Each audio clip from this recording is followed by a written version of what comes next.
আসসালামু আলাইকুম। বাংলাদেশ বেতার, গোপালগঞ্জ। খবর পড়ছি নূপুর গোলদার। পররাষ্ট্র প্রতিমন্ত্রী শামা আবায়েদ ইসলাম বলেছেন, নতুন কুড়ি স্পোর্টসই মাদকমুক্ত প্রজন্ম গড়ে তুলে আমাদের ছেলে মেয়েদেরকে পথ দেখাবে। ক্রীড়া জগতে পৃথিবীর মানচিত্রে বাংলাদেশের নাম গৌরবোজ্জ্বল করতে বিএনপি সরকার স্পোর্টস এবং কালচার উইং চালু করেছে। গতকাল ফরিদপুর স্টেডিয়ামে নতুন কুড়ি স্পোর্টসের উদ্বোধনকালে তিনি এ কথা বলেন।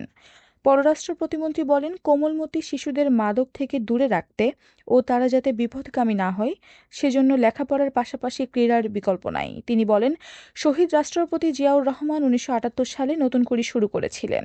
মাদক থেকে দূরে সঠিক পথে থেকে পড়াশোনা করে একজন প্রকৃত বাংলাদেশী নাগরিক হয়ে গড়ে ওঠার সুযোগ করে দেবে এই নতুন করে স্পোর্টস।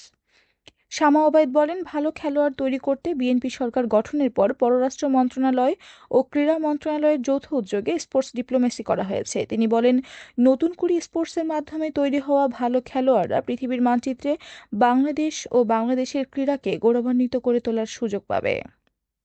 দেশের 10টি বিভাগের শিশু কিশোরদের অংশগ্রহণে নতুন করে স্পোর্টসে ফরিদপুরের শিশু কিশোরদের উৎসাহ জানিয়ে তিনি বলেন, এই 10 বিভাগের মধ্যে ফরিদপুর জেলাকে ভালো অবস্থানে রাখতে হবে। ফরিদপুরের ছেলেমেয়েরা প্রতিযোগিতায় প্রথম হতে পারলে বিশেষ পুরস্কার থাকবে বলে উল্লেখ করেন পররাষ্ট্র প্রতিমন্ত্রী শামা ওবায়দ ইসলাম। জেলা ও পুলিশ প্রশাসন, সরকারি দপ্তরের ঊর্ধ্বতন কর্মকর্তা সহ শিক্ষার্থীরা এ সময় উপস্থিত ছিলেন। নড়াইলে বিভিন্ন শ্রেণী পেশার মানুষের সাথে এলাকার সার্বিক উন্নয়ন বিষয়ে মতবিনিময় সভা করেছেন নড়াইল 2 আসনের সংসদ সদস্য মোহাম্মদ আতাউর রহমান বাচ্চু। গতকাল দুপুরে সদর উপজেলার মাইজপাড়া ইউনিয়নের দাঁড়িয়াঘাটা এলাকায় এ মতবিনিময় সভা করেন তিনি। সংসদ সদস্য মোহাম্মদ আতাউর রহমান বাচ্চু বিভিন্ন শ্রেণী পেশার মানুষের সমস্যার কথা শোনেন। এ সময় তিনি বলেন, নাগরিক সেবা দ্রুত নিশ্চিত করতে সংশ্লিষ্ট দপ্তরের নির্দেশনা দেওয়া হয়েছে। সকলে মিলেমিশে কাজ করলেই এলাকার উন্নয়ন সম্ভব বলেও উল্লেখ করেন সংসদ সদস্য মোহাম্মদ আতাউর রহমান বাচ্চু।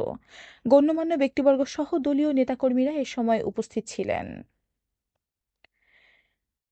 বিশ্ব মুক্ত গণমাধ্যম দিবস উপলক্ষে মাদারীপুরে জনসচেতনতা বৃদ্ধির লক্ষ্যে পোস্টার স্থাপন ও বিতরণ কার্যক্রম পরিচালনা করেছে জেলা তথ্য অফিস। গতকাল মাদারীপুর জেলার বিভিন্ন গুরুত্বপূর্ণ স্থানে এসব পোস্টার স্থাপন ও বিতরণ করা হয়। জেলা তথ্য অফিস জানায়, গণমাধ্যমের স্বাধীনতা, দায়িত্বশীল সাংবাদিকতা এবং তথ্য প্রাপ্তির অধিকার সম্পর্কে জনসচেতনতা বাড়াতেই এ উদ্যোগ নেওয়া হয়েছে। জেলা তথ্য অফিসের কর্মকর্তারা এ সময় উপস্থিত ছিলেন। জাতীয়তাবাদী শ্রমিক দলের 47তম প্রতিষ্ঠাবার্ষিকী ও মহান মে দিবস উদযাপন উপলক্ষে গতকাল নড়াইলে শোভাযাত্রা ও আলোচনা সভা অনুষ্ঠিত হয়েছে। শ্রমিক দলের প্রতিষ্ঠাবার্ষিকী উপলক্ষে বিকেলে জাতীয়তাবাদী শ্রমিক দল নড়াইল জেলা শাখার আয়োজনে শহরে একটি শোভাযাত্রা বের হয়। পরে নড়াইল চৌরাস্তা সংলগ্ন দলীয় কার্যালয়ে আলোচনা সভা অনুষ্ঠিত হয়। সভায় বক্তারা বলেন, সকল শ্রমিকদের ঐক্যবদ্ধ হয়ে দেশের উন্নয়নে কাজ করতে হবে। একটি মহল বর্তমান সরকারকে বেকায়দায় ফেলতে নানা অপপ্রচার চালাচ্ছে, তাদের এই অপচেষ্টাকে প্রতিহত করতে হবে। শ্রমিকরাই পারে দেশকে এগিয়ে নিতে। জেলা শ্রমিক দলের সভাপতি মোহাম্মদ সাইদুজ্জামান আলমের সভাপতিত্বে জেলা শ্রমিক দলের সাধারণ সম্পাদক সৈয়দ মুশফিকুর রহমান বাচ্চু, জেলা বিএনপির উপদেষ্টা মোহাম্মদ তবিবুর রহমান মনু জমাদ্দার, জেলা বিএনপির সাবেক সাধারণ সম্পাদক মোহাম্মদ আলী হাসান, সাবেক সাংগঠনিক সম্পাদক শাহরিয়ার রিজভী জজ, জেলা ছাত্রদলের সাধারণ সম্পাদক মাহমুদুল হাসান সনি এ সময় উপস্থিত ছিলেন। এবারে কৃষি সংবাদ।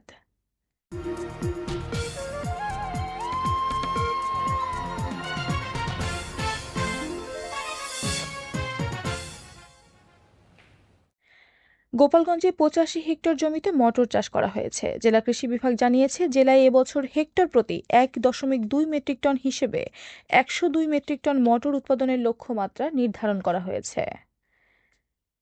খেলার খবর, ফুটবল।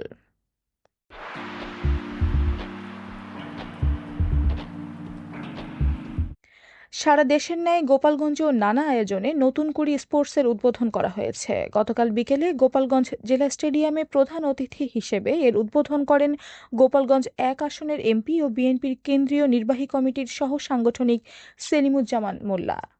উদ্বোধনী দিনে ফুটবল খেলায় বালক ও বালিকা উভয় বিভাগে মুকসুদপুর উপজেলা দল কাশিয়ানী উপজেলা দলকে 1-0 গোলে পরাজিত করেছে।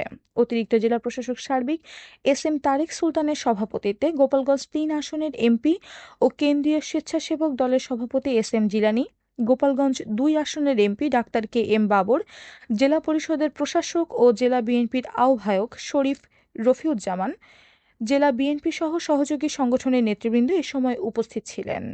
উল্লেখ্য, গোপালগঞ্জ জেলায় ১২ থেকে ১৪ বছর বয়সী কিশোর কিশোরীরা ফুটবল, ক্রিকেট, কাবাডি, অ্যাথলেটিক্স, দাবা, ব্যাডমিন্টন, সাঁতার, মার্শাল আর্ট সহ ৮টি ইভেন্টে ৬টি দল অংশ নেবে। সবশেষে আবহাওয়া।